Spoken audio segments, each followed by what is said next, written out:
আল্লাহর কাছে যখন জান্নাত চাবা, ছোটটা চেও না, বড়টা চাও। 8টা স্টেজ আছে জান্নাতে। এক একজনের আমল অনুযায়ী এই জান্নাতে ঢুকবে। কেউ ঢুকবে জান্নাতুল মাওয়াতে, কেউ জান্নাতুল নাঈমে, কেউ জান্নাতুল আদানের ভেতরে, কেউ দারুল কারার, দারুল খুলদ, দারুল মাকাম, আল্লিয়ুন এগুলোতে ঢুকবে। আমরা সবাই যেন জান্নাতুল ফেরদাউসের অধিবাসী হতে পারি। সূরাতুল মুমিনুনের শুরুতে আল্লাহ তাআলা মুমিনদের 7টা গুণের কথা বলেছে। আল্লাহ বলেছেন, উলাইকা হুমুল ওয়ারিসুন আল্লাযীনা হুম ইয়ারিসুনাল ফিরদাউসা হুম ফিহা খালিদুন।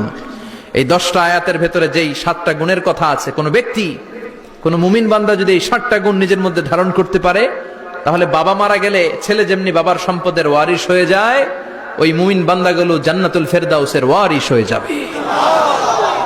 আমরা জান্নাতুল ফেরদাউসে যেতে চাই। কোথায় যেতে চাই? কথা বলেন। আমরা জান্নাতুল ফেরদাউসে যেতে চাই, জান্নাতের মেহমান হয়ে।